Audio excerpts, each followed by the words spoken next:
Hi! So I actually filmed this video a while ago, but I never uploaded it, and my thoughts kind of changed a little bit, so I thought I would just refilm it completely. And that is a video where I want to talk about some of my favorite side characters. I feel like a lot of times side characters, the characters we care about the most, I don't know, which I just think is interesting. I'm not sure why that is, or why. I think maybe it's because usually they're comic relief and it's easy to like those characters. But anyway, so I have 6/7 on my list. So I kind of combined two. So the first, and these are in no particular order really. The first is Adrian from Vampire Academy, and I guess like technically he's a main character now in Bloodlines, but in Vampire Academy I consider him a side character.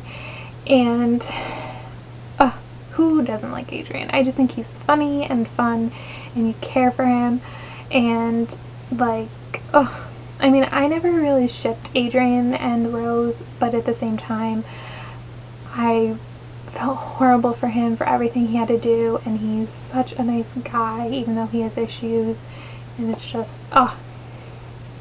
so many good things. So excited for Bloodlines to like exist. Next is Finnick from the Hunger Games series, so from Catching Fire and Mahi J. Again, I just think he's somebody a lot of people like. Actually, most of these I think are generally characters that people like. I just think Finnick has a good progression throughout the stories. I think the two books, well, really in just Catching Fire alone, he has an amazing growth and change. And well, I don't even know if that he grows and changes. It's more that Katniss's perception of him changes. And he's just, you think he's one character, but he's really not, and just everything that he goes through, and the kinds of decisions that he makes, and how selfless he is, and how strong he is just, I love him so much. So basically all this video is me talking about how much I love people. Next is Magnus Bane from The Mortal Instruments and The Infernal Devices, and hopefully any piece of work that Cassandra Clare ever writes. So, what do you say about Magnus Bane? He's funny, he's insightful, he's smart, he adds a lot of common sense a lot of times to whatever the situation is. Plus he has this really nice and interesting relationship with Alec, which I have only read the first 3 Mortal Instruments books. So I've heard things go down in the other 2 books, but I don't really know what they are, so I am only saying this with those 3 books. And based on those books, I really like his relationship with Alec, and I think he is able to show Alec more about himself and things, which is good. And I think he just brings a different kind of like air to whatever scene or whatever, like when he shows up in a scene in either of these in either series. Really, he has different dialogue than them. He obviously is much older, so he's bringing a different perspective, but it's just always different and fun and exciting when Magnus Bane shows up to the party. Next is Abby from Crash Into You by Katie McGarry, and first off, I have to say is that I hope Abby gets her own book. I feel like it would be a heartbreaking book, but I hope she gets one. Or I hope she at least like shows up in future books. I'm not sure if she will, but I hope she does.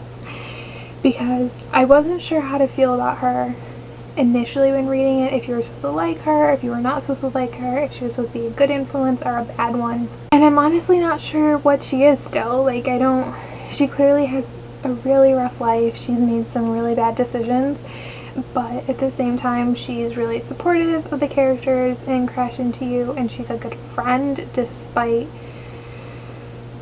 the illegal things that she's involved in. And I'm just really curious about her and her story. That's mostly why I like her, is I just want to know what caused her in her past to become this person that she is in that book, and to make the decisions that she's had to make. Next is Roar from Under the Never Sky, like the Under the Never Sky series by Veronica Rossi. Roar.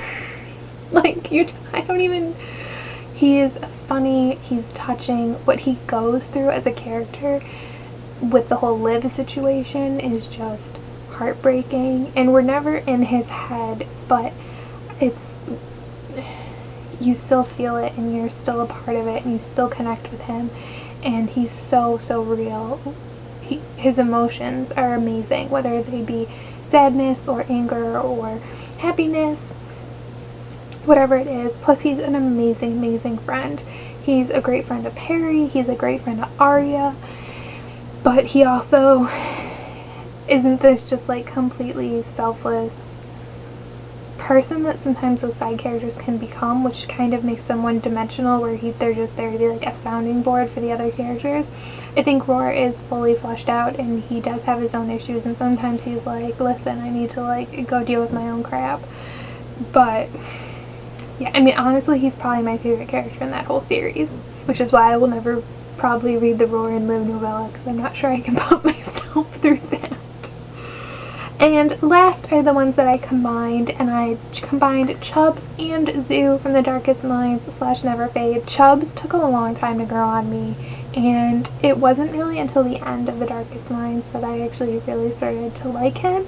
But he's so funny. He's funny, but not in like a purposeful, like, I'm gonna make you laugh comic relief kind of way, but more of like, seriously, people, we're all gonna die, why can't you take this seriously kind of, I'm gonna make you laugh.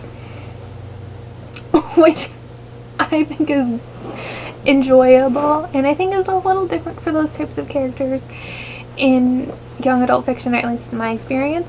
And then Zoo is just really adorable and fun and exciting. She is kind of this like gateway for Ruby into the Black Betty gang. It's almost like if she, like, I don't want to compare her to an animal, but if you ever had a dog that was like a really good judge of character, and it's like when your dog meets somebody and the dog like accepts the person, then you're like, oh, okay, they're okay. Zoo is that for them. Like, if she says that the person is okay, then they're okay. And she's just, despite everything she's been through, she's open and honest with everyone. Like, she's accepting, and that's really nice to see. And then she's like this really cute girly girl with just like, when she gets her pink gloves, I just and I love her relationship with Ruby for sure. And really, I just like her with everybody. Like, she has this amazing unique relationship with each character, and I really enjoy that. And in addition to that, the way she is written, the fact that she can be a fully developed character is really like, just shows you how good of a writer Alexandra Bracken is. Like, I have issues with the Darkest Minds and Never Fade, but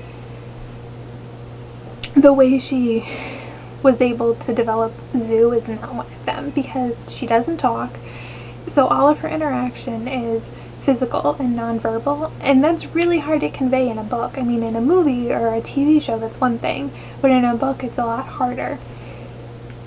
And so just to read her and to be with her is really interesting, and whenever she shows up, I'm excited, basically. So those are my favorite side characters.